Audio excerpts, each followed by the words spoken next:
Ayo, segera download Quran Tadabbur, tafsir dalam genggaman Anda.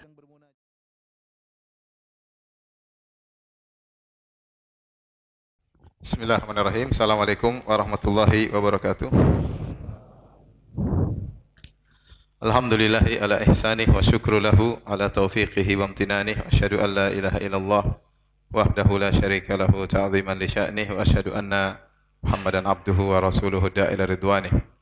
Allahumma salli alaihi wa ala alihi wa ashabihi wa ikhwani. Hadirin dan hadirat, Bapak dan Ibu yang dirahmati oleh Allah Subhanahu wa taala.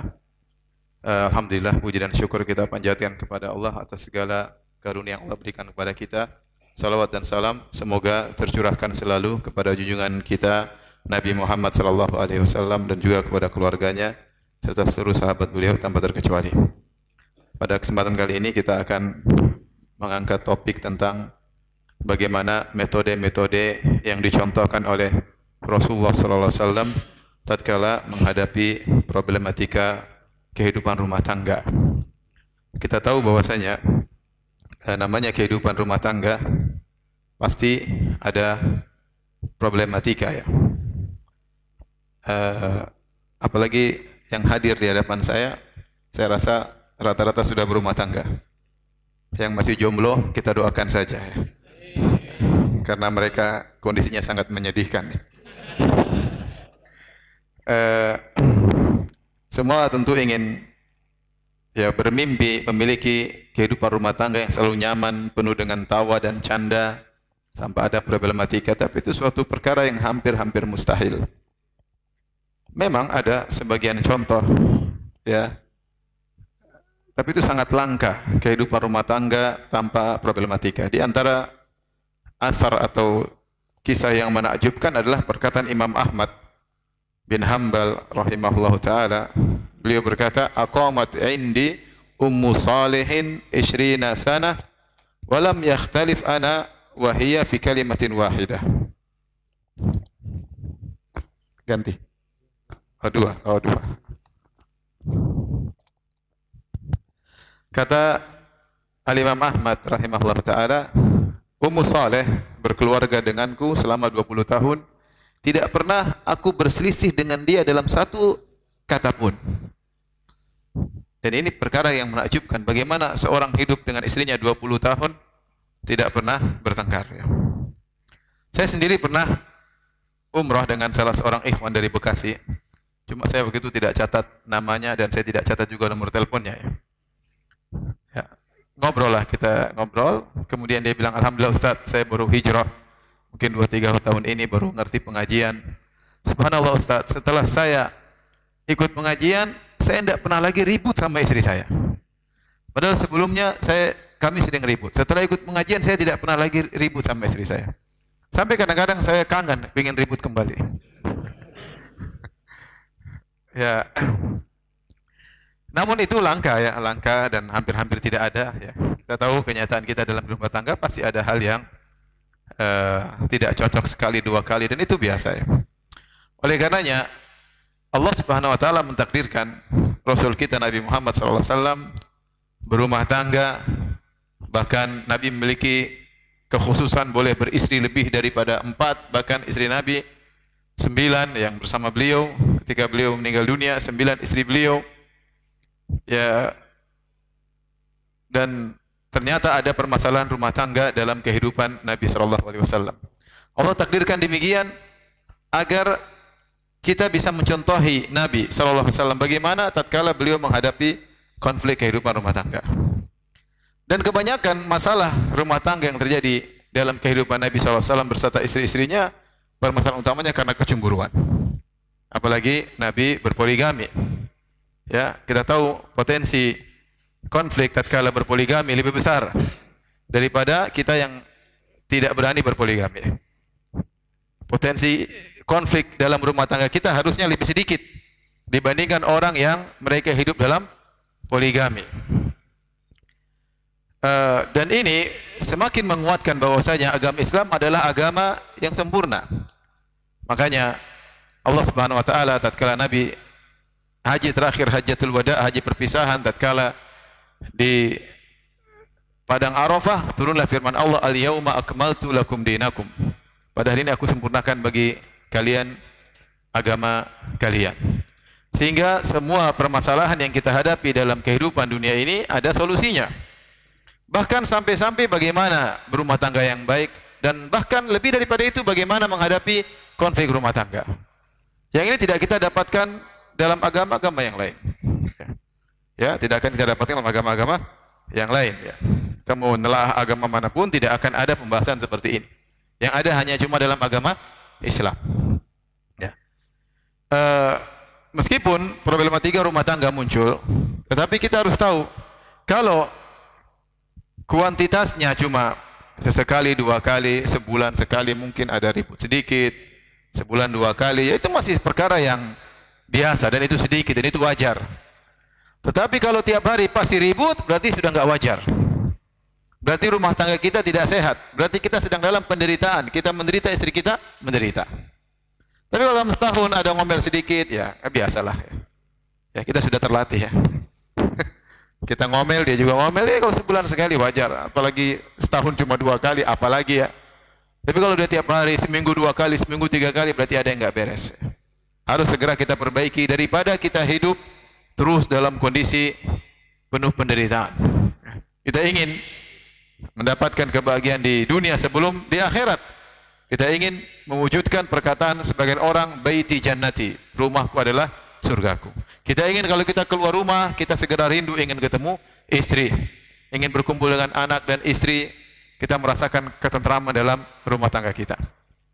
Tetapi demikianlah Allah Subhanahu wa taala mentakdirkan bahwasanya di rumah yang paling bertakwa di alam semesta ini, yaitu rumahnya Nabi dan istri-istrinya, juga terjadi problematika rumah tangga. Tidak lain Allah mentakdirkan demikian agar kita bisa melihat bagaimana Nabi Muhammad SAW menghadapi problematika tersebut.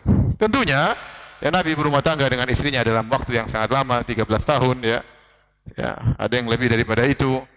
Namun problematika tersebut ya bisa dihitung dengan jari, dan subhanallah Nabi menghadapi berbagai macam problematika dengan berbagai macam metode. Dengan berbagai macam metode, ada sebagian ulama yang mengumpulkan sampai 11 metode menghadapi problematika rumah tangga. Tentunya kalau kita mau sampaikan semua, waktu tidak cukup. Tapi saya akan menyampaikan sebagian saja. Ya. Hadirin dan hadirat yang dirahmati oleh Allah Subhanahu wa taala, maka saya ingatkan pada diri saya pribadi, kepada bapak-bapak, ya, kepada ibu-ibu, sebelum saya menyampaikan lebih jauh tentang materi ini, hendaknya kita luruskan niat kita untuk bisa mengamalkan apa yang kita dengar. Bukan hanya sebagai wawasan, bukan untuk dijadikan hujah untuk membantah istri kita, atau sebaliknya sang wanita menjadikan apa yang saya sampaikan sebagai argumentasi untuk, nah kan mas selama ini salah kan, benar kan? Nah, jangan, saya tidak mau itu. Ya, kita dengarkan apa yang akan disampaikan dari hadis-hadis Nabi SAW dalam rangka untuk kita amalkan, untuk perbaiki kondisi rumah tangga kita. Kalau sudah baik, kita perindah. Kalau ada kekurangan, kita perbaiki. Ya, karena kita semua ingin bahagia. Ingin bahagia. Taib. Hadirin dan hadirat yang rahmatillah subhanahu wa ta'ala. Nabi SAW yang mengatakan dalam hadisnya, khairukum khairukum li ahlihi wa ana khairukum li ahli. Sebaik-baik kalian adalah yang terbaik bagi istrinya di sisi Allah Subhanahu wa taala. Sebaik-baik kalian di sisi Allah adalah yang terbaik bagi istrinya. Wa ana khairukum li ahli, dan aku suami terbaik di antara kalian. Ini harus kita hafal, terutama bapak-bapak ya. Harus hafal, ingat hal ini. Bahwasanya kalau ingin menjadi terbaik di sisi Allah, di antara jalan yang mudah adalah menjadi terbaik bagi istri. Benar, pintu menuju surga banyak. Dengan puasa seorang bisa masuk surga, dengan berjihad seorang bisa masuk surga, dengan bersedekah orang bisa masuk surga, dengan salat malam seorang bisa masuk surga, berbakti pada orang tua bisa masuk surga. Namun di antara pintu yang kita diberi pintu itu terbuka lebar adalah menjadi suami yang terbaik bagi istri kita. Jadi suami yang terbaik bagi istri kita. Karena itu kita mengalaminya setiap hari. Kita bersedekah mungkin sesekali, kita salat malam belum tentu tiap hari, ya. Kita baca Quran juga mungkin tidak begitu banyak, tapi interaksi dengan istri hampir tiap hari. Kalau Anda ingin membuka pintu surga, pahala yang sebanyak-banyaknya, Anda menjadi meraih al-khairiyah, keterbaikan di sisi Allah, di antaranya menjadi suami yang terbaik bagi istri Anda. Ya. Dalam bermuamalah, dalam menghadapi problematika, jadilah suami yang terbaik. Sampai akhirnya suami istri antum bangga dengan antum. Kalau dia cerita kepada teman-temannya, suami saya Masya Allah. Kenapa ukhti? Sudahlah, saya nggak usah cerita. Suami saya top. Kalau istri antum sudah bilang suami saya top, insya Allah antum terbaik di sisi Allah Subhanahu Wa Taala.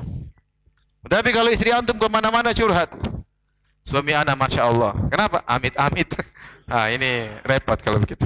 Repot. Maka kita harus introspeksi diri.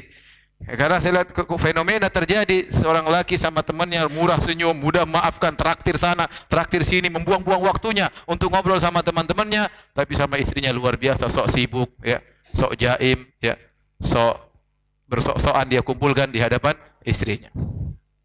Demikian juga wanita. Ibu-ibu kalau ingin masuk surga, jadilah istri yang terbaik. Bukankah Nabi SAW pernah bertanya kepada seorang wanita, ya, apa yang kau lakukan? Azatu ba'alin anti, apa kau punya suami? Kata wanita tersebut, iya. Kata Nabi, apa yang kau lakukan dengan suamimu? Ya, kata dia, saya berusaha melakukan yang terbaik terhadap suamiku, illa ma ajiztu anhu, kecuali yang saya tidak mampu. Maka Nabi SAW mengatakan kepada wanita tersebut, unzuri aina anti minhu fa innahu jannatuki wa naruki. Lihatlah bagaimana kedudukanmu di hati suamimu. Sungguhnya suami itu adalah surgamu atau nerakamu. Ini harus diingat juga oleh ibu-ibu. Kalau ingin, ya, meraih surga, jadikan suami ridha, ya. Buatlah suami senang bertemu dengan anti. Buat suami kalau keluar rumah pingin pulang. Bagaimana caranya? Ya. Bagaimana caranya dia pingin pulang? Bukan dia bahagia kalau di luar rumah, ya. Jangan sampai dia di rumah gelisah, telepon sana, telepon sini, pingin ketemu kawan. Ini ada apa-apa ini? Ya, saya punya kawan. Ini cerita saja, ya. Mau dengar boleh, nggak dengar tutup telinga, ya. Saya punya kawan, istrinya 3, ya. Istrinya berapa? Ibu-ibu? 3, ya. Ibu bersyukur, ya, bersyukur dengan yang ada, ya. Jadi istrinya 3, dia bilang sama saya, Ustaz, Masya Allah, istri saya baik semua, Ustaz. Tapi istri saya yang nomor 2, Masya Allah, Ustaz. Saya kalau masuk ke rumah, dia servis luar biasa. Sebelum saya datang, dia bilang, Mas, mau makan apa? Dia siapin. Ya. Dan kalau tiba di rumah, dia ambil ikan, dilepas semua tulang-tulangnya buat saya. Masya Allah, jika saya tinggal makan, tinggal apa? Tinggal enak, ya. Dia buka sepatu saya, dia buka kaos kaki saya. Masya Allah. Ini yang buat teman saya tadi sangat sayang kepada istrinya yang nomor 2. Kenapa? Karena servisnya luar biasa. Servisnya luar biasa. Bagaimana perhatian terhadap suaminya luar biasa. Ini wanita seperti ini, wanita penghuni surga. Makanya ibu-ibu kalau bisa servis suami sebaik-baiknya, itu semua pahala. Suami datang, ibu cium tangannya, ibu buka sepatunya, ya, buka bajunya, siapkan handuk kalau dia mau mandi. Kalau kukunya panjang, ibu potongin kukunya. Ya, kalau kumisnya panjang, ibu rapikan kumisnya. Kalau giginya kuning, ibu gosok giginya. Kalau bisa, ya. Kalau bisa, ya. Ya, sehingga menjadi istri yang terbaik, ya, bagi suami, dan itu adalah surga bagi seorang wanita. Ini harus tertanam dalam diri kita. Yang terbaik di antara kalian di sisi Allah, yang terbaik bagi istrinya. Maksud saya gimana, ikhwan dan akhwat, bapak dan ibu-ibu? Kalau orang lain kita baik sama dia, maka pasangan kita yang lebih utama untuk kita baik kepadanya. Kalau orang lain kita mudah maafkan, istri kita lebih utama untuk kita maafkan. Kalau kawan kita mudah kita maafkan, suami kita lebih utama untuk kita maafkan. Kalau kita sempatkan waktu untuk orang lain, maka untuk istri, untuk suami itu lebih utama untuk kita sempatkan. Jangan sampai kita salah dalam skala prioritas. Untuk orang lain kita luar biasa, uang kita keluarkan, waktu kita buang-buang. Ya, tapi untuk istri, untuk suami kayaknya berat. Ini salah dalam skala prioritas, sehingga kita tidak meraih kebahagiaan di luar, bukan di dalam rumah. Saya sering sampaikan, lelaki yang mencari kebahagiaan di luar rumah, itu laki-laki tidak bahagia. Omong kosong kalau dia bahagia. Lelaki bahagia itu apa? Dia pengen pulang ke rumah. Keluar sedikit, aduh pengen pulang, pengen ketemu istri, pengen ngobrol sama istri, bercengkrama dengan istri. Itu baru laki-laki itu bahagia. Tapi kalau dia tidak betah ngobrol sama istrinya, bosan lihat wajah istrinya, ya, belum masuk ke rumah sudah bayangkan omelannya, waduh. Sebelum sampai di rumah sudah tersiksa. Apalagi sampai di rumah. Ada masalah tidak pernah berhenti, tiap hari ribut. Ini laki-laki yang menderita seperti ini, kasihan. Ya, kasihan.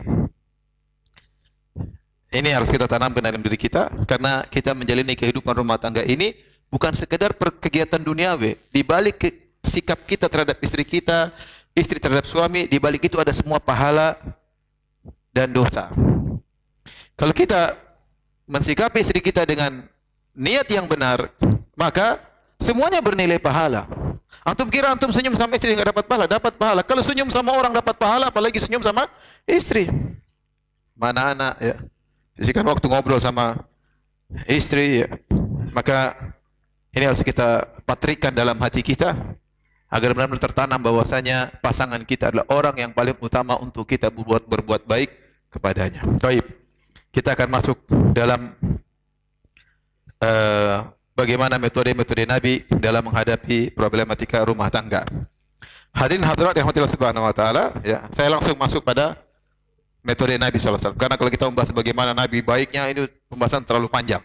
Tapi topik kita utamanya adalah bagaimana metode Nabi dalam menghadapi konflik rumah tangga. Di antara metode Nabi SAW dalam menghadapi konflik rumah tangga adalah metode al-ibtisamah wa du'abah, yaitu senyum dan bercanda. Tidak semua permasalahan rumah tangga harus kita seriusin.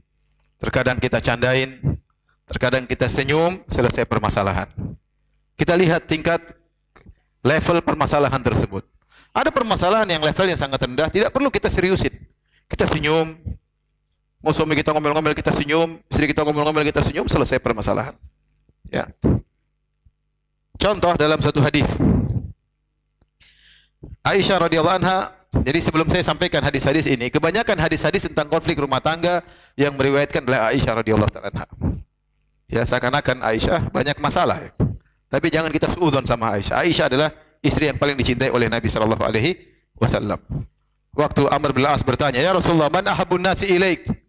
Ya Rasulullah, siapa orang yang paling kau cintai? Kata Nabi, Aisyah. Aisyah yang paling aku cintai. Bahkan Nabi sallallahu alaihi wasallam, ya, ketika sakit parah akan meninggal dunia, Rasulullah SAW ingin dirawat di rumah Aisyah. Tapi begitu adilnya Nabi, meskipun dia sakit, padahal Rasulullah begitu susah untuk pindah dari satu rumah ke rumah yang lain, Rasulullah SAW tetap menjalani jatah nginap dari satu rumah ke rumah yang lain, meskipun kesusahan, sampai Nabi minta izin kepada istri-istrinya agar dirawat di rumah Aisyah, dan mereka semua mengizinkan. Nabi mengatakan, Aina ana godan, besok saya di rumah siapa? Yuridu yauma Aisyah, dia ingin di rumah Aisyah. Aina godan, besok saya dirawat di mana? Akhirnya istri-istrinya semua ngerti agar suaminya tentram, dirawat di rumah siapa? Aisyah. Karena Aisyah wanita yang paling dicintai oleh Nabi SAW.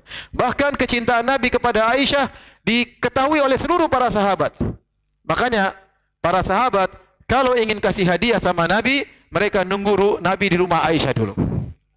Kenapa? Karena Nabi kalau di rumah Aisyah ini lagi berbinar-binar. Saatnya kasih apa? Hadiah. Kalau pas Nabi di istri-istri yang lain tidak dikasih hadiah. Sampai istri-istrinya protes. Istri-istri Nabi yang lain berkata, "Ya Rasulullah, sampaikan kepada para sahabat, kalau mau kasih hadiah jangan tunggu Anda di rumah siapa? Aisyah." Artinya cintanya Nabi kepada Aisyah sesuatu yang ma'ruf, yang diketahui, dan Nabi umumkan dan diketahui oleh para sahabat yang lain. Dan di antara amanahnya Aisyah, Ummul Mukminin ibunda Aisyah, dia melakukan kesalahan-kesalahan. Tetapi kesalahan-kesalahan tersebut tidak dia tutupi, bahkan dia riwayatkan kepada kita agar kita tahu dia pernah salah dan bagaimana Nabi menghadapi kesalahan tersebut. Karena itu ilmu. Kebanyakan orang kalau punya salah dia tutup, dia sembunyikan, ya. Tetapi Aisyah tidak. Aisyah ceritakan. Kenapa saya perlu sampaikan hal ini? Karena sebagian orang-orang Syiah menjadikan ini sebagai cercaan kepada Aisyah. Lihat Aisyah bikin masalah di rumah tangga. Mereka demikian mencerca, mencaci maki ibunda Aisyah radhiyallahu taala anha. Kita katakan Aisyah kalau mau dia sembunyikan ini semua cerita. Tetapi dia sampaikan kepada kita untuk apa? Pelajaran bagi kita. Ibunda kita Aisyah bercerita. Permasalahan satu, permasalahan kedua, permasalahan ketiga. Dan Aisyah adalah istri Nabi yang paling banyak meriwayatkan hadis karena dia masih muda ketika Nabi SAW meninggal dunia. Taib. Dalam suatu hadis Aisyah berkata, "Qultu ya Rasulullah, ara'aita law nazalta wadiyan wa fihi syajaratun qad ukila minha wa wajadta syajaran lam yu'kal minha fi ayyiha kunta turti' ba'iraka." Kata Aisyah berkata, "Ya Rasulullah, bagaimana menurut Anda kalau Anda mampir suatu tempat, Anda dapati pohon untuk menambatkan onta, mungkin onta makan dari situ, Anda dapati pohon tersebut sudah dimakan oleh onta yang lain. Terus Anda lihat, Anda mau nambatkan onta Anda lihat di tempat lain ada pohon yang belum disentuh sama onta yang lain. Kira-kira pada pohon manakah Anda akan menambatkan onta Anda? Kata Nabi, tentu kepada pohon yang belum disentuh oleh onta yang lain. Ya. Maksudnya Aisyah itu bangga. Saya ini satu-satunya istri yang gadis. Yang semua lainnya adalah apa?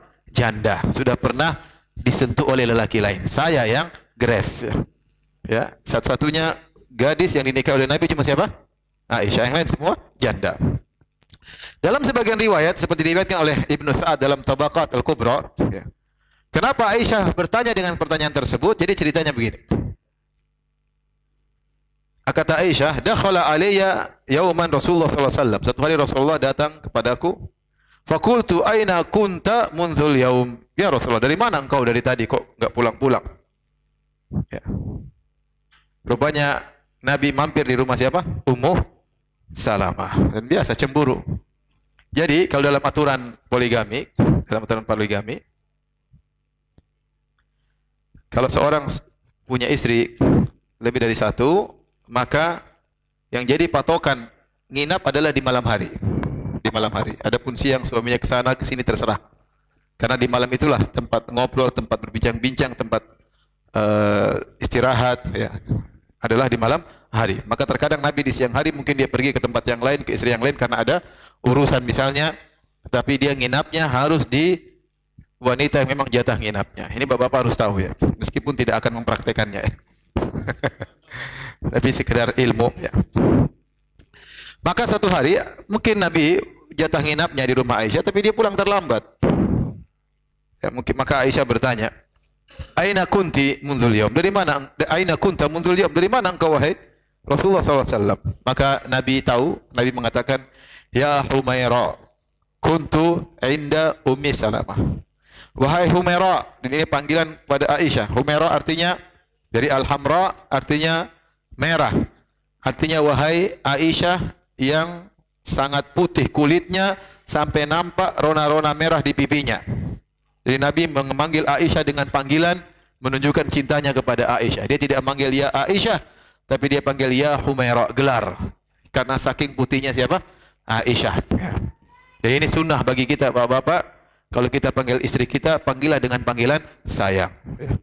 Lihat Nabi mengatakan, wahai wanita yang putih, saking putihnya sampai nampak rona-rona merah di pipinya. Indah atau tidak?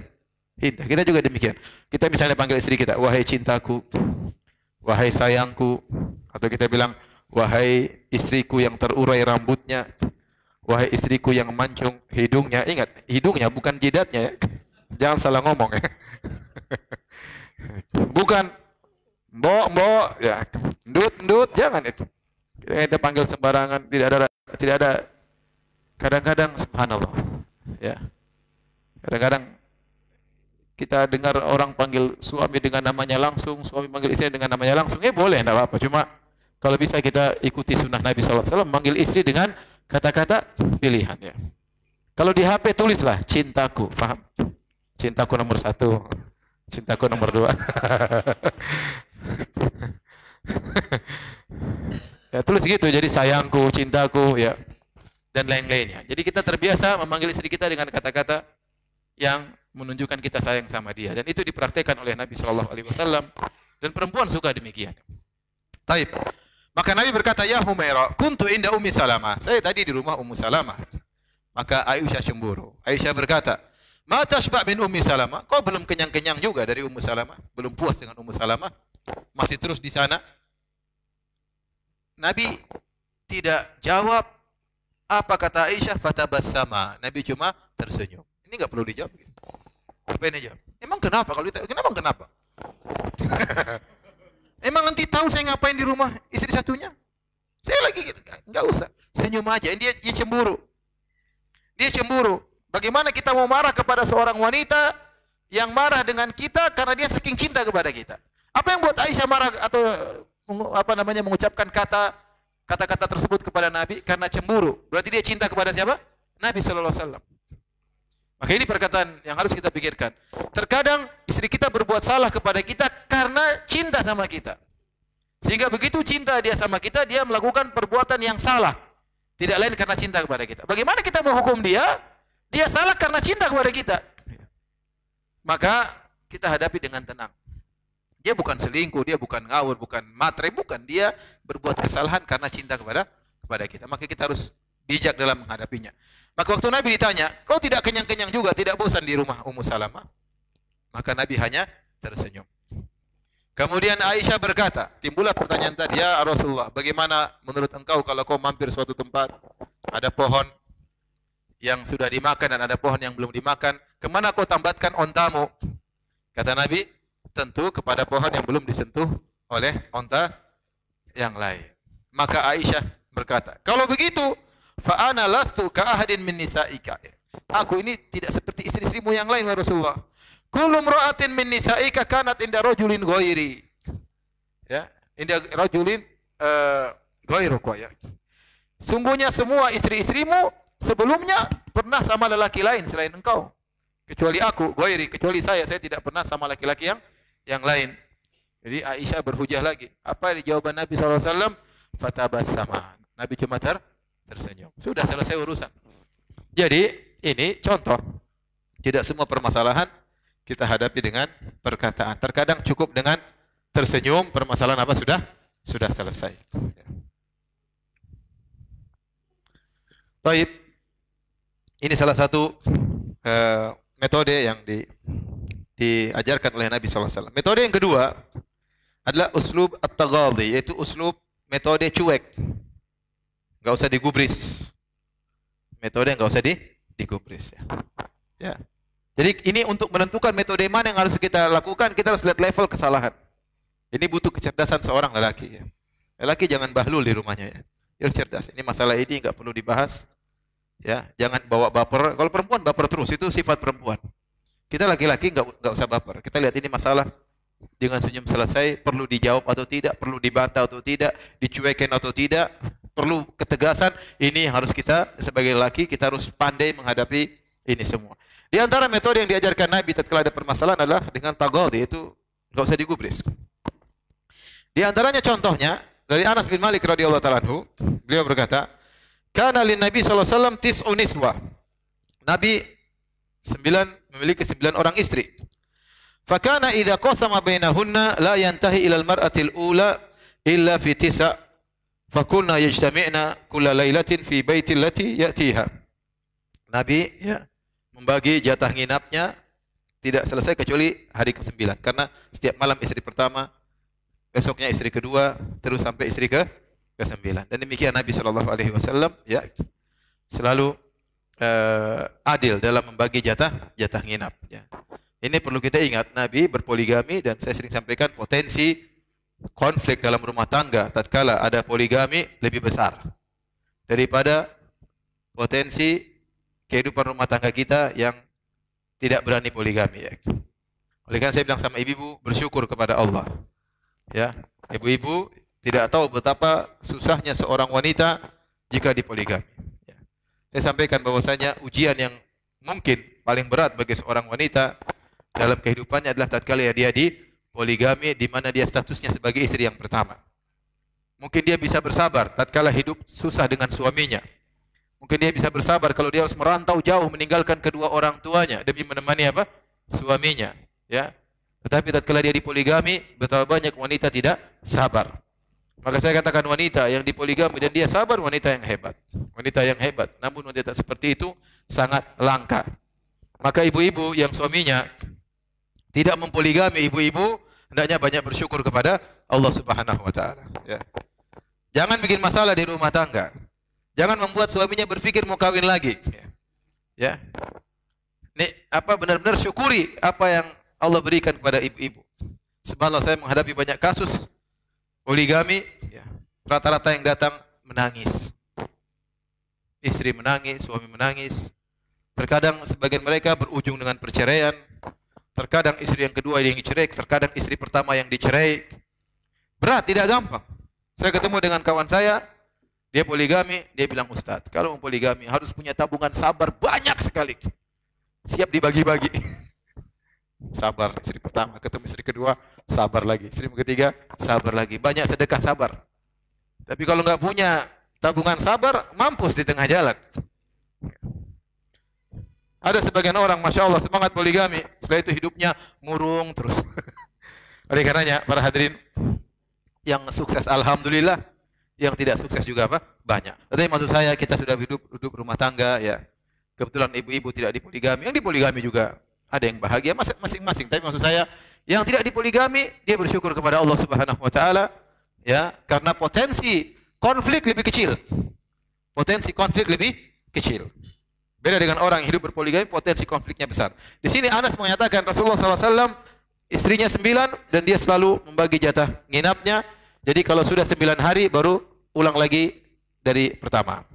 Karena tiap malam satu istri. Dan fakuna yajtami'na kulla lailatin fi baiti allati ya'tiha. Dan setiap malam mereka kumpul, istri-istri Nabi kumpul di rumah wanita yang jatah nginapnya. Misalnya malam ini jatah nginap Aisyah. Istri yang 8 yang lainnya semua datang ngobrol-ngobrol. Nanti sudah waktunya istirahat, yang 8 pulang. Nabi di situ karena itu jatah nginapnya. Maka pada suatu hari, ya, di suatu malam kebetulan lagi jatah nginap rumah Aisyah. Faja'at Zainabu famadda yadahu ilaiha. Mereka lagi ngumpul-ngumpul, datang Zainab. Zainab datang, mungkin terlambat atau pokoknya datanglah di rumah Aisyah. Maka Nabi menjulurkan tangannya menuju Zainab, mungkin mau gandeng Zainab atau mau bawa masuk Zainab. Qadarullah dilihat oleh siapa? Aisyah. Maka Aisyah berkata, "Hadhihi Zainab." Rasulullah, ini Zainab, bukan Aisyah loh. Ini Zainab. Fakafan Nabi sallallahu alaihi wasallam yadahu. Nabi mau pegang enggak jadi. Fataqawalata hatta istakhbatata, ya. Maka dua Zainab dan Aisyah kemudian ada adu perang mulut sampai suara terangkat, ya. Mungkin ngomong apa kek? Artinya Zainab tidak terima, dicegah oleh siapa? Aisyah. Aisyah merasa ini melanggar kode etik poligami. Intinya perdebatan, ya. Wa uqimatis salat diikomatkan. Mereka sedang ribut. Biasa. Madu di antara dengan madu, biasa, hal biasa. Famarra Abu Bakrin ala dzalik, fasami aswatahuma. Maka Abu Bakar lagi lewat, Nabi mendengar suara dua orang wanita tersebut yang sedang ribut. Maka Abu Bakar berkata, "Ukhruj ya Rasulullah ila salati, wahsu fi afwahihinna turaba." Ya Rasulullah, ayo keluar jadi imam. Itu ibu-ibu lemparin aja pasir ke mulut-mulut mereka. Fakharaja Nabi sallallahu alaihi wasallam. Nabi keluar, Nabi tidak ngomong, Nabi cuek, Nabi tidak gubris. Ini metode. Metode, sudah salat selesai. Ribut enggak ribut nanti berhenti sendiri. Jadi kita harus ngerti level permasalahan di mana. Ada permasalahan dibiarin hilang sendiri. Kemudian Aisyah berkata, "Al-an yaqdi Nabi sallallahu alaihi wasallam salatahu, fayaji'u Abu Bakar fayaf'ala bi yaf'al." Aduh, gawat, kata Aisyah. Ntar lagi Nabi selesai sholat, bapakku datang, apa yang bikin sama saya nanti? Bapakku pasti marah. Tatkala Rasulullah SAW selesai sholat, Abu Bakar datang kepada Aisyah, maka Abu Bakar ngomong kepada Aisyah, qaulan syadidan, dengan perkataan yang tegas. Abu Bakar berkata, "Astasna'ina hadza." Kau berani melakukan ini kepada Nabi sallallahu alaihi wasallam. Hadis riwayat Muslim. Tapi Nabi cuek aja. Nabi tidak gubris, Nabi biarin saja permasalahan apa? Selesai. Jadi ini perlu kita ingatkan ikhwan, terkadang, ya, ada permasalahan, ya, tidak harus kita seriusin, tidak harus kita tanggapin, kita senyumin selesai, kita cuekin selesai, terkadang kita candain selesai. Ya, contoh canda, suatu hari Rasulullah sallallahu alaihi wasallam, ya, sedang berbicara dengan Aisyah, dan Aisyah, ya, marah kepada Nabi sallallahu alaihi wasallam. Ini saya perlu ingatkan, Rasulullah SAW seorang nabi, utusan Allah Subhanahu wa taala. Tapi kalau kita perhatikan hadis-hadis tatkala dia bermuamalah dengan istrinya, dia tidak sedang memposisikan dirinya sebagai seorang nabi. Tapi dia memposisikan dirinya sebagai kepala rumah tangga, sebagai seorang suami yang sayang sama istrinya, yang banyak mengalah. Itu Nabi sallallahu alaihi wasallam. Bukan sebagai seorang raja, bukan sebagai seorang diktator, enggak. Dia meletakkan posisinya sebagai seorang suami yang banyak mengalah kepada istrinya. Sehingga terkadang istrinya ngangkat suara, coba sahabat enggak ada yang berani kalau ngangkat suara, langsung bisa bahaya, mungkin amalan gugur dan yang lainnya. Tapi kepada istri-istrinya Nabi mensikapi seperti benar-benar seorang suami. Ya. Maka satu hari, kata Nu'man bin Bashir radhiyallahu taala anhu, Istadzana Abu Bakar ala Nabi sallallahu alaihi wasallam. Satu hari Abu Bakar minta izin mau masuk di rumah Nabi sallallahu alaihi wasallam. Fasami'a sauta Aisyah aliyan. Tiba-tiba Abu Bakar bapaknya Aisyah. Abu Bakar bapaknya siapa? Aisyah. Dengar dari luar suara Aisyah meninggi. Wahia taqul, Aisyah lagi marah sama Nabi sallallahu alaihi wasallam. Aisyah berkata, "Wallahi laqad alimtu anna aliyan ahabbu ilaika min abi." Kayaknya Aisyah ada cemburu, dia mengatakan, atau dia bela bapaknya, dia mengatakan, "Ya Rasulullah, demi Allah saya tahu kau lebih sayang kepada Ali bin Abi Thalib daripada bapakku." Abu Bakar langsung masuk rumah. Abu Bakar langsung menuju Aisyah, mau tampar anaknya Aisyah. Tapi Nabi tahan. Apa kata Abu Bakar? Karena Abu Bakar tidak suka putrinya angkat suara di hadapan apa? Nabi SAW. Kata Abu Bakar, "Ya benata ummi Ruman, wahai putri istriku." Dia tidak bilang wahai putriku ya. Ummu Ruman adalah istri Abu Bakar. Abu Bakar sudah menikah sebelumnya dan punya anak sebelum menikah dengan Ummu Ruman. Waktu Abu Bakar menikah dengan Ummu Ruman punya anak siapa? Aisyah. Waktu dia lagi marah dia enggak bilang wahai putriku. Dia tidak mengatakan wahai putri Abu Bakar, tapi dia bilang wahai putri Ummu Ruman, wahai putri istriku. Kita kadang-kadang gitu, saya kalau kadang marah sama anak saya, sama istri saya bilang, "Sayang, itu ambil anakmu itu." Ini anak kita berdua ini. Hasil kerja sama. Tapi kadang kita marah begitu, istri kita juga, "Abi, ambil anakmu itu." Ini anak kita bareng-bareng. Tapi demikian ya. Aisyah, Abu Bakar lagi marah, dia bilang, "Wahai putri istriku." Ya, mau nampar tapi ditahan. "Araki tarfa'ina sautaki ala Rasul." Aku lihat kau angkat suaramu di hadapan Rasulullah sallallahu alaihi wasallam. Fa amsakahu Rasulullah sallallahu alaihi wasallam, tahan Abu Bakar. Abu Bakar mau tampar apa? Aisyah. Wa kharaja Abu Bakrin mughdaban. Waktu ditahan oleh Nabi, Abu Bakar keluar dalam kondisi marah. Lagi tadi sebelumnya Aisyah lagi marah sama Nabi, tapi Nabi langsung bikin bahan candaan untuk menghilangkan itu semua. Apa kata Nabi sallallahu alaihi wasallam? "Ya Aisyatu, kaifa ra'aitini? Angqadtuki minar rajul." Wahai Aisyah, lihatlah bagaimana peranku. Saya telah selamatkan engkau dari lelaki tersebut. Mau ditamparkan dia selamatkan. Ya, Aisyah bercanda, Nabi bercanda, selesai urusan. Selesai apa? Urusan. Kadang bercanda selesai, enggak usah masukkan ke dalam. Ingat, laki-laki jangan baper. Kalau ente baper, ente ya perempuan ente. Ibu-ibu yang baper, ibu yang diciptakan dalam kondisi baper. Baper itu sifat yang melazimi mereka, enggak mungkin hilang sifat baper tersebut dari ibu-ibu. Kalau bapak-bapak bukan baper. Jangan sedikit-sedikit apa? Baper. Ya. Kalau bapak baper, repot itu. Ya. Maka lihat, langsung Nabi bisa mengambil sikap, langsung bercanda, permasalahan apa? Selesai. Ya. Ada orang, saya kenal seorang, dia lagi marah sama istrinya, lagi marah sama dia, marah-marah sama dia. Tiba-tiba langsung dia bersandiwara seakan-akan jantungnya kambuh. Aduh katanya. Istrinya langsung tiba-tiba, "Ada apa Mas? Sayang, tadinya ngomel berhenti langsung." Langsung enggak jadi ngomel. Langsung sayang bingung sama suaminya. Kenapa hatimu? "Jantungku merenungkan dirimu." Misalnya. Jangan jadi dia candain. Maksud saya, tidak semua permasalahan kemudian kita hadapi dengan serius. Terkadang dengan candaan selesai. Setelah itu, Abu Bakar datang lagi. Nabi dan Aisyah sudah damai, ya. Kemudian Abu Bakar fawajadahu yudahikuha. Abu Bakar mendapati Nabi sedang mencandai Aisyah. Maka apa kata Abu Bakar radhiyallahu ta'ala anhu kepada keduanya, kepada Nabi dan Aisyah? Kata Abu Bakar, ya, "Adkhilani fi silmikuma kama adkhaltumani fi harbikuma." Wahai Nabi dan Aisyah, masukkanlah aku dalam perdamaian kalian berdua sebagaimana aku telah masuk dalam pertempuran kalian berdua sebelumnya. Jadi bercanda juga ya. Jadi saya terkadang permasalahan kita hadapi dengan senyum, terkadang kita cuekin, terkadang kita dengan tertawa. Taib. Metode berikutnya, metode yang keberapa? Yang pertama apa emang? Senyum. Yang kedua, cuek. Yang ketiga, bercanda. Bercanda tadi. Bercanda ya. Jangan dikurang-kurangin. Baik, yang keempat, dengan metode hiwar, diskusi. Ini penting.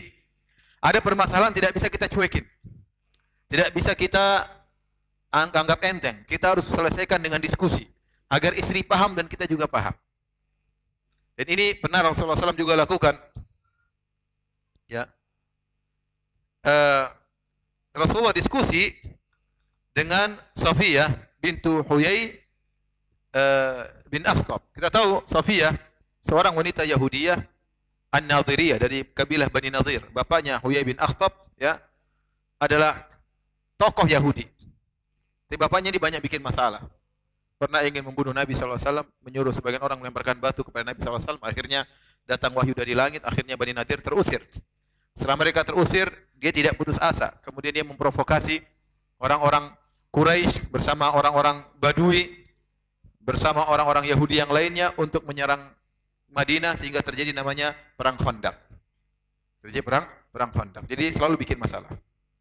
Akhirnya Nabi membunuh mereka, Yahudi, Bani Quraidah, dan juga dari Bani Nadhir seperti bapaknya Sofiyah. Nabi SAW bunuh bapaknya, suaminya Sofiyah, bunuh keluarganya atas perintah Nabi SAW. Kemudian Nabi nikahi siapa? Sofiyah. Nabi nikahi Sofiyah. Sehingga wajar jika Sofiyah dendam sama Nabi SAW. Adalah hal yang wajar. Gimana tidak dendam? Bapaknya yang bunuh siapa? Nabi SAW. Suaminya yang suruh bunuh juga siapa? Nabi SAW. Kakaknya, adiknya, pamannya yang suruh bunuh siapa? Nabi SAW. Sampai ketika Nabi menikah dengan Sofiyah, disebut dalam sirah Nabi, maka Nabi pun masuk dalam semacam kemah bersama Sofiyah. Ada seorang sahabat datang, saya lupa namanya, tapi dia datang, kemudian dia bawa pedang, berkeliling di sekitar kemah Nabi. Nabi bilang, ente kenapa? Kata dia, saya khawatir ini perempuan macam-macam nanti. Karena khawatir Sofiyah mungkin masih dendam, mungkin melakukan sesuatu kepada Nabi SAW. Jadi intinya Nabi sedang menikahi seorang wanita yang lagi dendam kepada Nabi SAW. Tapi bagaimana Nabi menghadapinya? Perhatikan sini. Dari Ibnu Umar radhiyallahu ta'ala anhuma, ya, Sofiyah berkata, wa kana Rasulullah sallallahu alaihi wasallam min abghadin nasi ilayya. Rasulullah SAW adalah orang yang paling aku benci. Qatala zawji wa abi wa qaumi. Rasulullah telah membunuh suamiku, telah membunuh ayahku, telah membunuh kaumku, yaitu pamannya, kakaknya, adiknya. Fama zala ya'taziru ilayya. Namun apa yang dilakukan Nabi? Nabi diskusi sama Sofiyah. Nabi selalu minta maaf kepada Sofiyah. Nabi menjelaskan, bukan dicuekin. Nabi menjelaskan, ini permasalahan rumah tangga. Istri tidak suka, jengkel, marah, dihadapi dengan diskusi. Maka Nabi berkata, ya Sofiyatu, inna abaka alabba alayyal Arab. Nabi jelaskan, ya wahai Sofiyah, ingat kenapa saya bunuh bapakmu? Bapakmu telah mengumpulin semua orang Arab untuk menyerangku pada perang Khandaq. Wa fa'ala. Sebelumnya dia pernah nyuruh orang untuk melemparkan batu membunuhku. Dia pernah begini, bikin masalah banyak sekali. Hatta dhahaba dzalika min nafsi. Sampai kebencian itu pun hilang dari diriku. Jadi, tatkala Nabi menghadapi istrinya Sofiyah, ya. Jadi ceritanya kalau antum baca sirah Sofiyah, waktu itu Nabi perang, kemudian para sahabat menang, akhirnya ada seorang sahabat ngambil Sofiyah. Ambil Sofiyah, para sahabat lain protes, ya Rasulullah, itu Sofiyah tidak pantas buat sahabat itu, buat antum aja ya Rasulullah. Sofiyah cantik. Akhirnya Nabi ambil Sofiyah, kemudian Nabi gantikan sahabat tersebut dengan budak-budak yang lainnya, agar sahabat lain tidak cemburu. Ini enak dapat budak yang apa? Cantik. Yang cantik buat Nabi aja, ente yang biasa-biasa aja. Intinya Nabi akhirnya ngambil Sofiyah dan Nabi gantikan beberapa budak wanita buat sahabat tadi. Sehingga akhirnya Nabi menikahi Sofiyah dan maharnya adalah Sofiyah dibebaskan dari seorang budak menjadi istri Ummahatul Mukminin. Ummul Mukminin. Nah, Nabi waktu menghadapi Sofiyah, Nabi mengambil dua sikap. Pertama, metode hiwar, yaitu Nabi SAW diskusi untuk menyelesaikan permasalahan. Yang kedua, Nabi mensikapi Sofiyah dengan akhlak yang sangat luar biasa. Contohnya, ketika Sofiyah wanitanya seorang wanita yang tidak tinggi. Ketika dia naik onta, dia tidak bisa naik, mungkin karena kurang tingginya. Maka apa yang dilakukan oleh Nabi SAW, memang dia cantik, tapi dia tidak tinggi. Maka Nabi SAW meninggikan pahanya, lututnya, untuk pahanya diinjak oleh Sofiyah agar bisa naik di atas apa? Onta. Dan itu dilihat oleh para sahabat yang lain. Masya Allah. Di depan umum, Nabi tegakkan lututnya, Sofiyah nginjak pahanya. Bagaimana seorang wanita tidak merasa dihormati suaminya sampai seperti itu, menegakkan lututnya agar pahanya diinjak oleh istrinya. Antum ada yang seperti gitu? Bilang sama sayang mau ambil itu kan panci di atas lemari. Bismillah. Sebentar, Abi kuda-kuda dulu. Tapi jangan lama-lama, sayang berat ya. Nabi melakukannya di hadapan para sahabat. Sahabat lihat bagaimana Nabi tawadhu di hadapan istrinya. Kita harusnya juga demikian. Kalau istri mau masuk mobil kita bukakan pintu, kita bilang silakan masuk ratuku. Sayang roknya masih tumpang, diangkat sedikit baru kita tutup. Dia merasa dihormati. Kita jalan sama dia, kita gandeng tangannya di hadapan banyak orang, ya. Kita mungkin belikan sesuatu, dia tunggu, kita melayani dia. Setelah dia banyak melayani kita di rumah, kita layani dia di luar. Ya, tunjukkan bagaimana kasih sayang kita kepada istri kita. Inilah yang mengambil hati Sofiyah radhiyallahu taala anha sehingga dia melupakan segala dendam yang ada dalam hatinya. Contoh yang lain, ya. Waktu Nabi SAW sedang iktikaf, tiba-tiba Sofiyah datang. Kita tahu seorang sedang iktikaf, dia sedang sibuk beribadah. Sibuk ngaji, sibuk sholat malam, sibuk berzikir dan yang lainnya. Tahu-tahu Sofiyah datang, maka Nabi SAW ya berhenti dari ibadahnya ngobrol sama Sofiyah. Bayangkan, ngobrol sama Sofiyah padahal iktikaf. Setelah ngobrol dengan Sofiyah, Nabi tidak bilang kamu pulang, enggak. Nabi keluar dari masjid ngantarin Sofiyah. Bagaimana Sofiyah hatinya tidak ditawan oleh Nabi sallallahu alaihi wasallam dengan akhlak Nabi yang luar biasa terhadap istrinya. Taib, ini bagaimana? Azan dulu, salat dulu ya. Berarti kita berhenti dulu. Taib, insyaallah habis salat kita lanjutkan lagi. Masih metode keberapa? Keempat. Ada 11 metode, kayaknya masih panjang ya. Jam 9 kuat? Saya enggak kuat ya. Tapi kita lanjutkan insyaallah habis salat insyaallah. Baik, kita lanjutkan. Kata Anas bin Malik radhiyallahu ta'ala anhu, balagha Safiyata anna Hafsata qalat bintu Yahudi. Sampai kepada Sofiyah bahwasanya Hafsah menyindirnya, Hafsah istri Nabi sallallahu alaihi wasallam, Hafsah bintu Umar, seorang wanita yang salehah. Ya, namun namanya kehidupan rumah tangga ada kecemburuan antara madu dengan madu yang lainnya. Ya. Hafsah berkata, bintu Yahudi. Sofiyah adalah putri seorang Yahudi. Fabakat, maka Sofiyah pun menangis. Disindir dengan apa? Putri Yahudi. Maka Nabi SAW berusaha mengatasi hal tersebut. Ini apa namanya? Madu dengan madu yang lainnya. Maka Nabi berkata, ya, Nabi menemui Sofiyah wahia tabki, dalam kondisi menangis. Ma yubkiki, apa yang buat kau menangis wahai Sofiyah? Qalat li Hafsatu inni bintu Yahudi. Maka Sofiyah ngelapor, ya Rasulullah, Hafsah mengatakan bahwasanya aku adalah putri seorang Yahudi. Maka Nabi membela Sofiyah dengan berkata, innaki labnatu nabiyyin. Wahai Sofiyah, sungguhnya kau adalah putri seorang nabi. Karena Sofiyah radhiyallahu ta'ala anha secara garis keturunannya kembali kepada Nabi Musa alaihissalam. Jadi nenek moyangnya adalah siapa? Nabi Musa. Dan kita tahu Nabi Musa saudara kandungnya adalah Harun. Maka Nabi berkata, wa inna ammaka lanabiyun. Sungguhnya pamanmu juga seorang nabi, yaitu siapa? Harun. Wa innaki latahti nabiyyin, dan kau sekarang istri seorang nabi. Apalagi yang kurang? Bapakmu nabi siapa? Nabi Musa alaihissalam. Pamanmu nabi siapa? Harun alaihissalam. Suamimu seorang nabi. Fa fima taftakhiru alaiki. Terus Sofiyah, Hafsah, apa yang mau dia banggakan di atas engkau? Kemudian Nabi datang kepada Hafsah, Nabi berkata, ittaqillaha ya Hafsah. Wahai Hafsah, bertakwalah kepada Allah Subhanahu wa taala. Jadi Nabi menghadapi masalah dengan diskusi, memberi penjelasan. Ini masalah ini, metode ini sangat penting. Banyak kita dapati permasalahan dan hendaknya kita hadapi dengan diskusi. Jangan dibiarkan. Kalau levelnya sudah agak tinggi, tidak mungkin kita cuekin, tidak mungkin hanya dengan senyuman, maka terkadang kita perlu diskusi dengan istri kita. Ya, kita perlu diskusi dengan istri kita. Apa permasalahannya? Tatkala pikiran lagi tenang, kita sampaikan dengan baik-baik agar permasalahan bisa diselesaikan. Taib.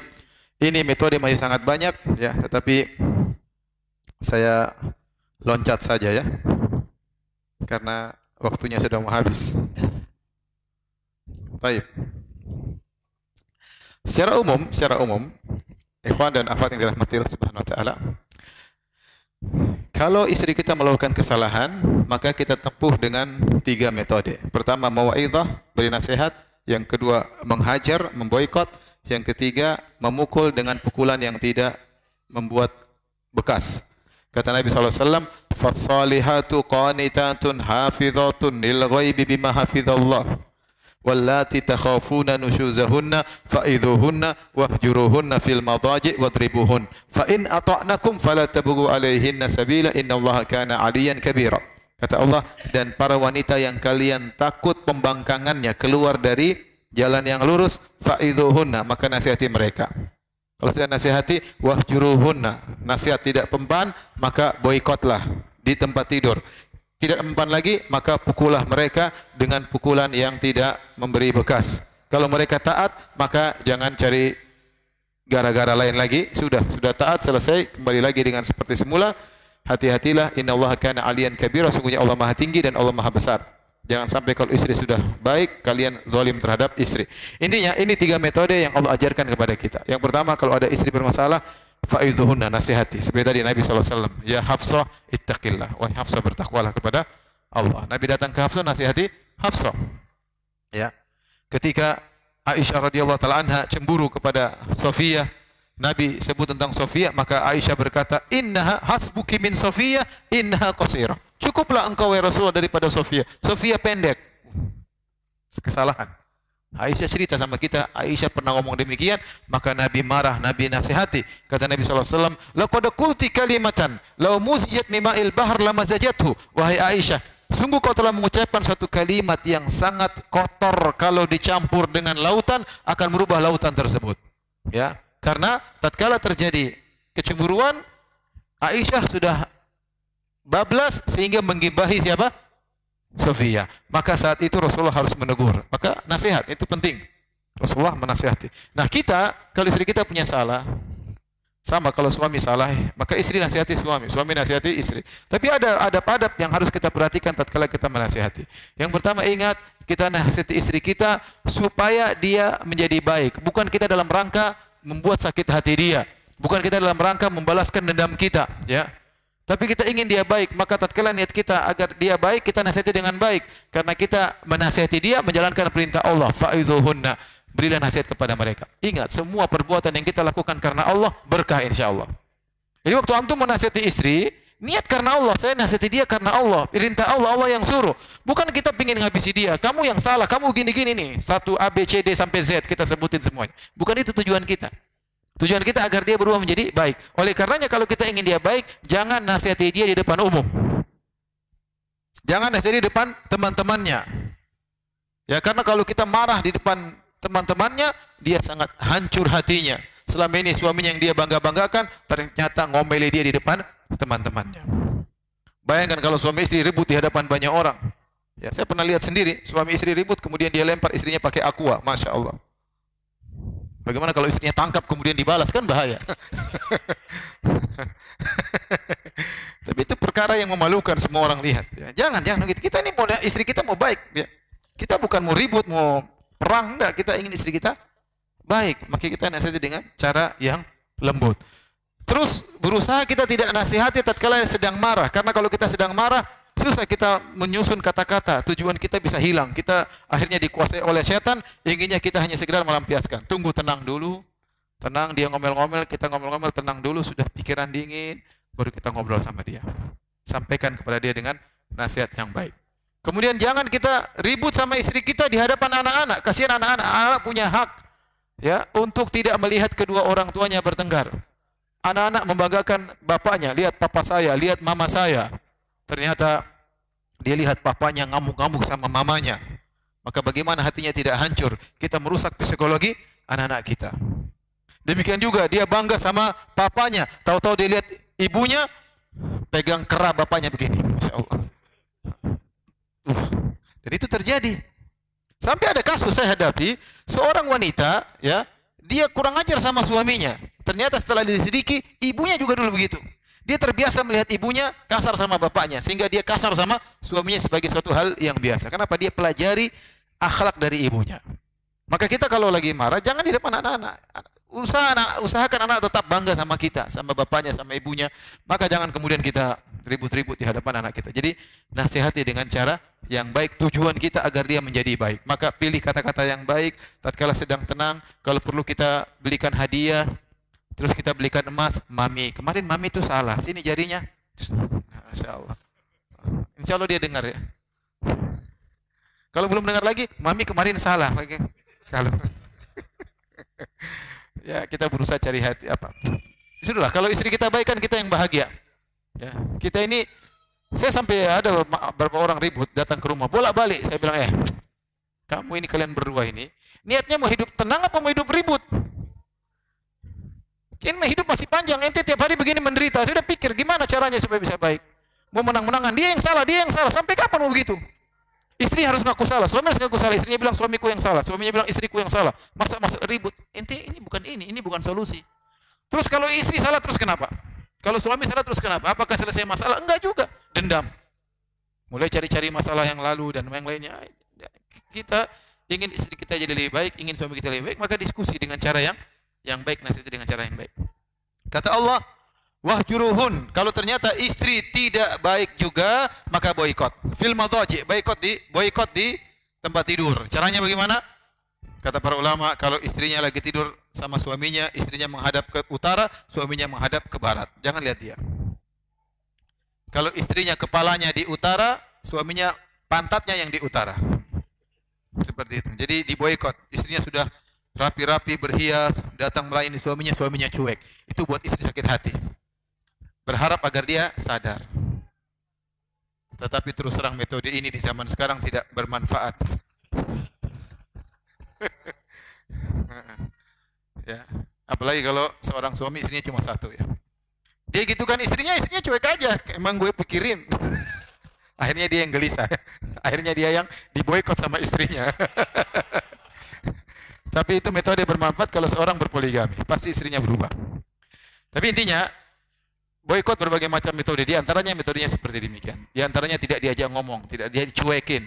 Kalau salam tidak dijawab. Ya, boleh. Suami memboikot apa? Istrinya, ingat. Sekali lagi kalau ingin berkah, niatkan karena apa? Allah. Kita bukan dendam. Kita ingin istri kita lebih baik. Adapun kita ingin dia sakit hati, sebagaimana seorang istri ingin suaminya sakit hati. Saya kemarin ditanya, Ustadz, istri saya kalau marah, dia masuk di rumah, putar musik keras-keras, bikin saya jengkel. Dia tahu saya nggak suka musik. Dia bikin suaminya apa? Jengkel. Subhanallah. Dia ingin suaminya menderita. Dia lakukan sesuatu yang dibenci oleh suaminya. Apakah itu rumah tangga yang baik? Kita memboikot bukan untuk menyakitkan. Ya. Suaminya jengkel juga depan istrinya, telepon cewek-ceweknya. Gimana lu? Biar istrinya sakit. Ya kita mau hidup rumah tangga bukan begitu. Kau ingin membuat istrimu mati atau ingin istrimu baik? Ya, maka jangan, sebagian orang tatkala sudah emosi dia ingin istrinya sakit hati. Jangan. Kita ingin istri kita. Ini istri kita ini ibunya anak-anak. Kalau kita sakit dia yang rawat. Subhanallah. Ya, kalau kita lagi susah dia yang nemani. Ingat kebaikan-kebaikannya. Ya, jangan tatkala emosi saat kemudian kita seakan-akan keburukannya melupakan segala kebaikannya selama ini. Laki-laki jangan sampai seperti itu. Ya, kalau antum laki-laki jangan sampai seperti itu. Ingat, begitu antum lagi emosi, ingat kebaikan-kebaikan. Saya demam yang kompres istri saya. Ya. Saya sakit yang pijit apa istri saya. Ya. Dan yang lain-lainnya. Ibunya anak-anak, susahnya. Saya hanya taruh benih, dia yang mengandung, dia yang susah. Dan seterusnya. Ini metode kedua, boikot kalau berhasil lakukan. Yang ketiga, mukul. Mukul tapi kata Nabi, darban ghairu mubarrih, pukulan yang tidak menimbulkan apa? Bekas. Bukan pukulan tampar sehingga ada cap di sebelah kanan, ada cap sebelah kiri, terkadang cap di jidat, enggak. Kemudian kita pukul kayak kita mau berkelahi, wah. Jangan. Ini istri wanita penuh ya, mudah retak ya. Perasaannya sangat baper ya, jangan kita pukul. Kalau pukul yang wajar, bagian anggota tubuhnya yang tidak menimbulkan sakit, jangan pukul di tulang rusuknya ya. Jangan di pantatnya misalnya, oke lah, di pahanya oke lah ya. Nah, kalau bisa cukup hanya dengan menekan sudah cukup. Nah, saya ingin sampaikan ini pembahasan kita yang terakhir. Nabi SAW pernah menegur Aisyah dengan menekan yang agak sakit. Dan ini perkara yang teguran yang paling keras yang pernah Rasulullah lakukan. Rasulullah tidak pernah mukul. Rasulullah SAW tidak pernah mukul seorang wanita pun. Tapi Rasulullah SAW hanya menekan Aisyah karena kesalahannya menurut Nabi agak berat. Yang ceritakan Aisyah sendiri. Saya bacakan kisahnya. Kata Aisyah radhiyallahu ta'ala anha, Ala uhadditsukum an Rasulillah sallallahu alaihi wasallam wa anni. Maukah aku kabarkan kepada kalian tentang kisahku dan kisah Rasulullah sallallahu alaihi wasallam. Kisah kami berdua. Qulna bala, kata para sahabat atau para tabi'in, tentu. Sampaikanlah kepada kami kisah kalian berdua. Aisyah berkata, hadis ini riwayat Bukhari dan Muslim. Lamma kanat lailatil lati kana Nabi sallallahu alaihi wasallam fiha indi inqalaba fa wada'a na'laihi inda rijlaihi wa wada'a ridaahu wa basata tarfa izarihi ala firasyi. Tatkala suatu hari Nabi lagi nginap di rumahku, yaitu aku jatah nginapku. Maka Nabi sallallahu alaihi wasallam pergi ke tempat tidur, kemudian dia pun pulang ke rumah, dia pergi ke tempat tidur, kemudian dia melepaskan kedua sendalnya dan dia letakkan di sisi kedua kakinya, itu di bagian bawah tempat tidur. Wa wada'a ridaahu, maka dia lepaskan selendangnya, wa basata tarfa izarihi, kemudian Nabi melebarkan sarungnya untuk dijadikan spray ala firashihi, diletakkan di atas tempat tidurnya. Falam yalbas illa raithama dhanna anni qad raqadtu, maka aku pun tidur di samping Nabi, Nabi juga tidur. Tidak lama kemudian Nabi menyangka aku sudah tidur, padahal Aisyah belum tidur. Nabi tidak tahu ilmu gaib. Nabi enggak tahu kalau Aisyah belum tidur. Kata Aisyah, Nabi menyangka aku sudah tidur. Tiba-tiba apa yang Nabi lakukan? Tsumman taqala rawaidan wa akhadha rida'ahu rawaidan. Tiba-tiba Nabi lepaskan dirinya dari Aisyah pelan-pelan.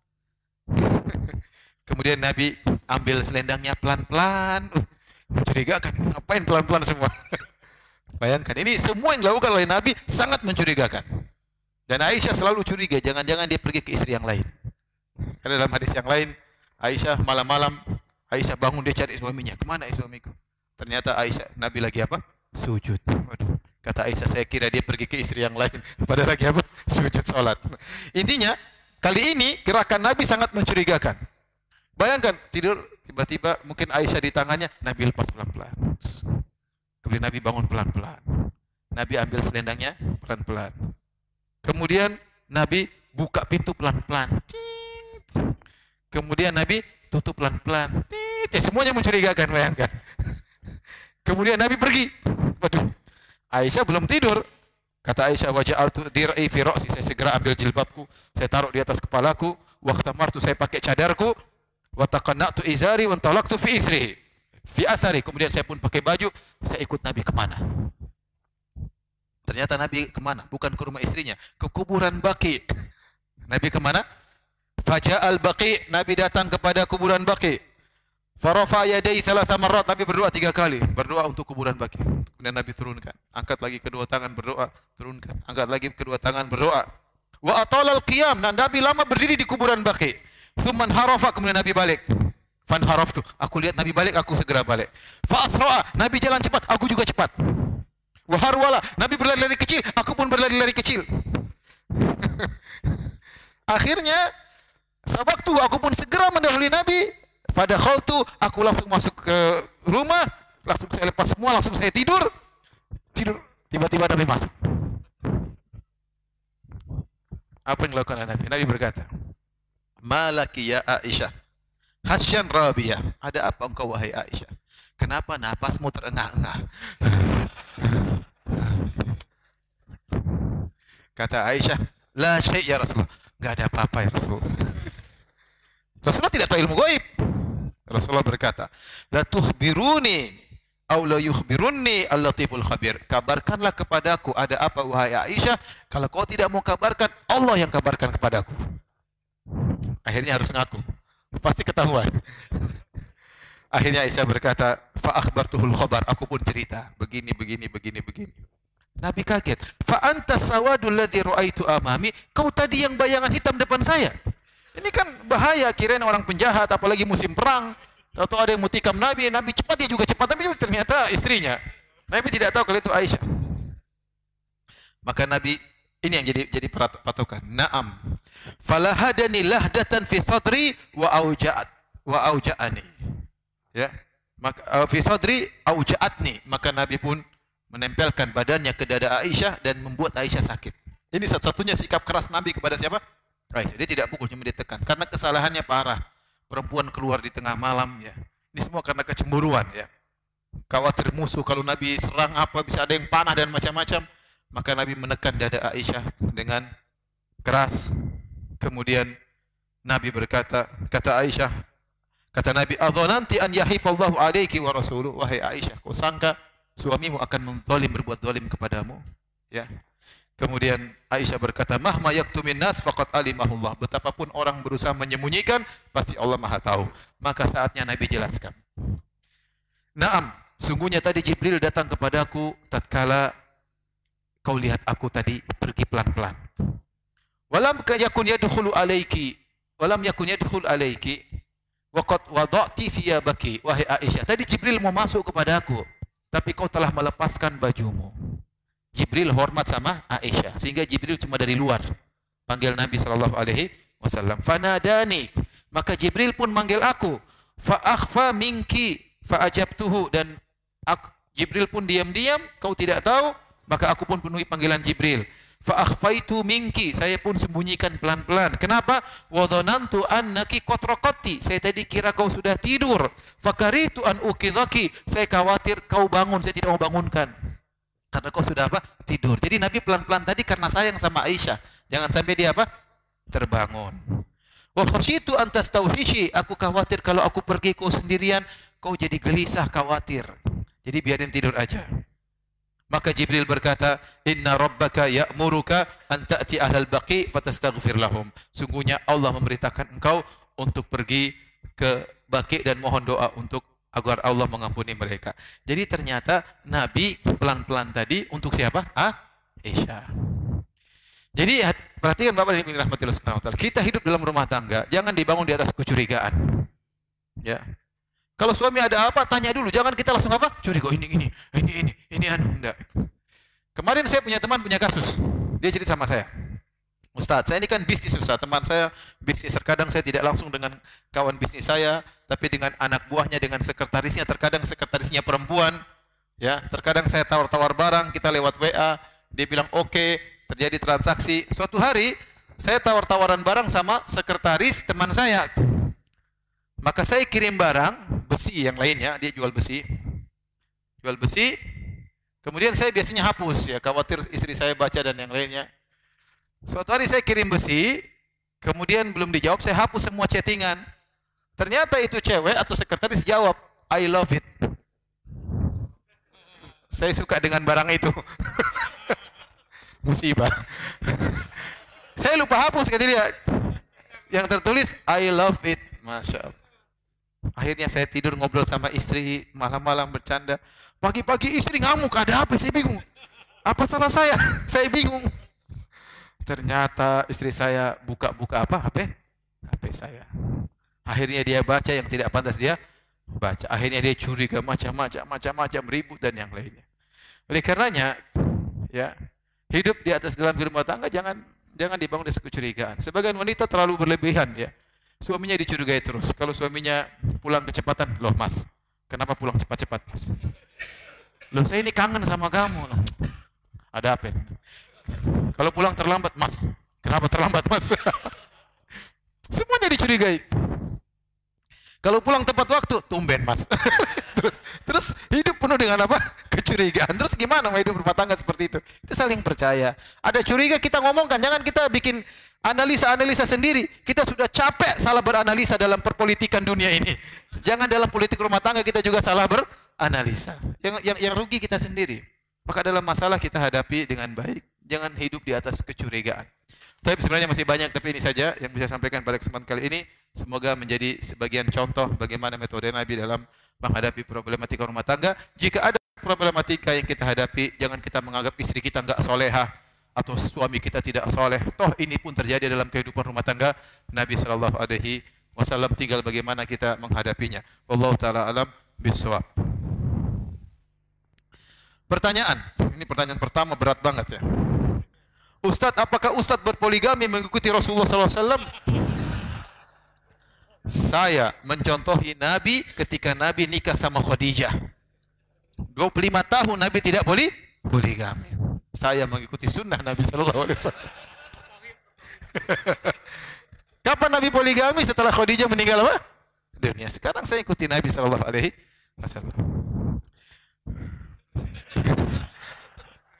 Antum kalau tanya Ustadz punya dalil, jangan khawatir. Jadi jawabannya saya mengikuti sunnah Rasulullah sallallahu alaihi wasallam waktu Nabi nikah sama siapa? Khadijah.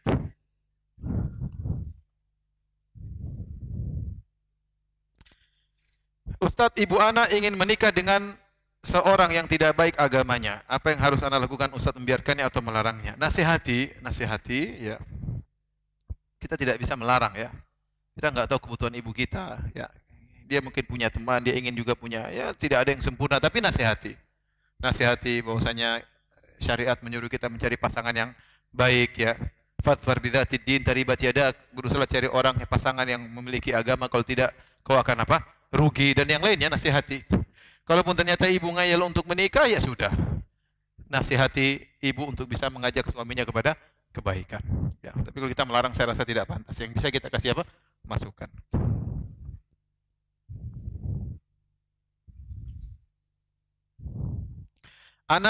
Ada seorang akhwat janda yang selalu menawarkan dirinya kepada saya untuk menjadi istri kedua.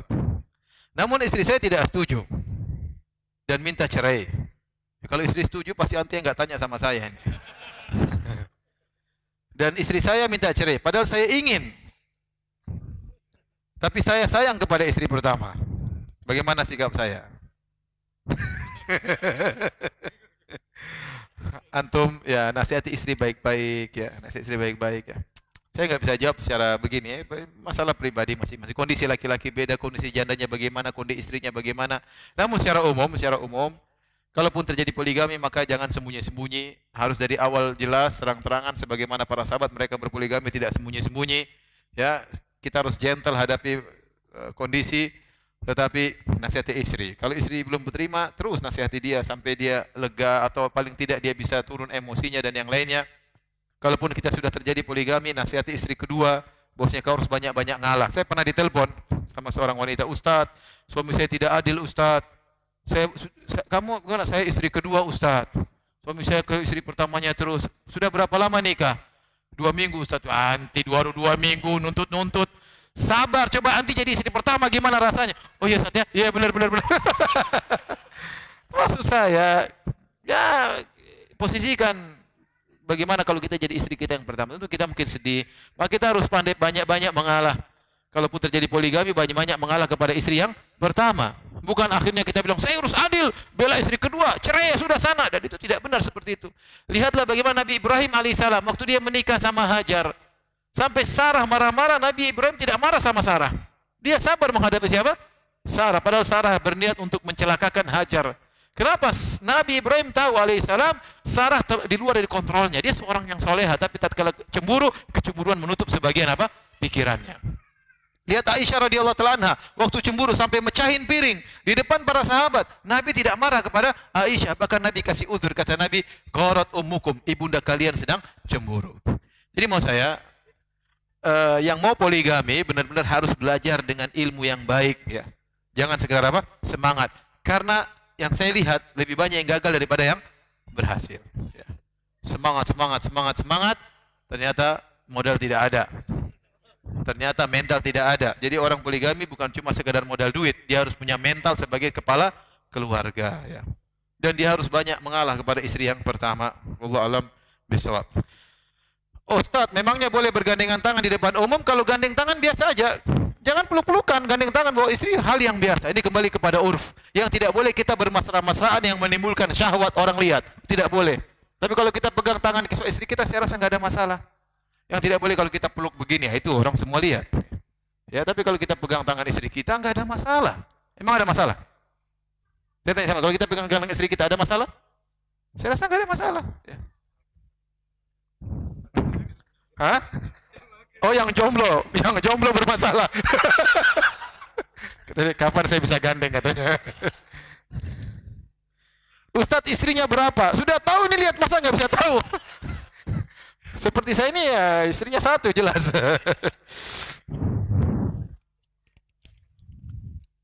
Saya ketemu orang di Pekanbaru, anak muda umur berapa? Umur mungkin 23, 24. Ustadz, ini sudah poligami, Masya Allah. Saya bilang, ya akhi, ente gimana bisa poligami? Saya baca buku Ustadz, mukjizat poligami. Saya poligami, Masya Allah, ya sudah. dia menjalankan ilmu yang saya miliki. Saya sudah nulis tapi saya belum berani.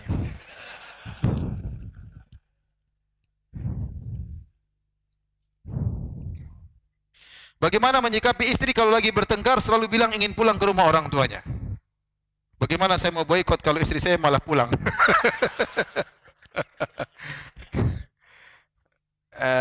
Ya metode yang lain ada. Kenapa istri terkadang pulang tapi baik-baik, jangan pulang saja, enggak. Kamu benar-benar mau pulang. Kita baikin, enggak usah kita omel-omelin, kita ngamuk-ngamuk. Tidak menyelesaikan masalah, ikhwan. Sebagian wanita memang, saya punya teman cerita. Ustaz, istri saya kalau lagi marah, dia keluar dari rumah, kabur.